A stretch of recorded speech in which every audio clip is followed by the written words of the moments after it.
ചുമട്ടുതൊഴിലാളി union CITUവിന്റെ നേതൃത്വത്തിൽ സ്നേഹാദരവ് സംഘടിപ്പിച്ചു. Karunagappally cement godown യൂണിറ്റിന്റെ നേതൃത്വത്തിലായിരുന്നു സ്നേഹാദരവ് സംഘടിപ്പിച്ചത്.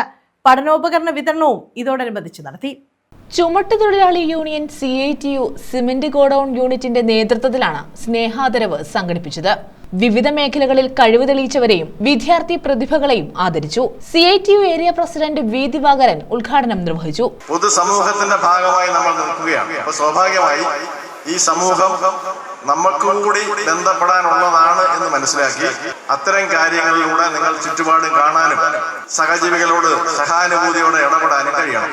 ഉദാഹരണത്തിന് നമ്മളെടുത്ത് പരിശോധിക്കുമ്പോൾ ഏതാണ്ട് ഭൂരിപക്ഷം കുട്ടികൾ ഈ ഒരു നിലപാട് സ്വീകരിക്കുന്നവരാണ്. എന്നാൽ അപൂർവം കുട്ടികൾ വല്ലാത്ത രീതിയിൽ ഒറ്റ തിരിഞ്ഞ് കുഴപ്പം പിടിച്ച അവസ്ഥയിലേക്ക് പോകുന്നുണ്ട്. ഇപ്പൊ നമ്മൾ പത്രം എടുത്താലും മീഡിയ കാണാനിരുന്നാലും TV ഒക്കെ കാണാനിരുന്നാലും ഭയപ്പെടുത്തുന്ന അങ്ങേയറ്റം വിഷമത്തിലെത്തുന്ന കുറേയേറെ കാര്യങ്ങൾ ഇപ്പം അതിലൊക്കെ വരാറുണ്ട്. ജില്ലാ പഞ്ചായത്ത് സ്ഥിരം സമിതി അധ്യക്ഷൻ അനിലസ് കലേലി ഭാഗം അവാർഡുകൾ വിതരണം ചെയ്തു. CPM local secretary R Sreejith പഠനോപകരണങ്ങൾ വിതരണം ചെയ്തു. യൂണിയൻ സെക്രട്ടറി G സുനിൽ അധ്യക്ഷത വഹിച്ചു. കൺവീനർ R രമേശൻ സ്വാഗതം പറഞ്ഞു. ബ്ലോക്ക് പഞ്ചായത്ത് അംഗം സുനിത അശോക്, ഗ്രാമപഞ്ചായത്ത് അംഗങ്ങളായ Ansiya Faisal, G Mohanan, L Sunitha, union president Nadeer Ahammed, Ansar Babu എന്നിവർ പങ്കെടുത്തു. തുടർന്ന് വിവിധ കലാപരിപാടികളും അരങ്ങേറി. News bureau, Karunagappally.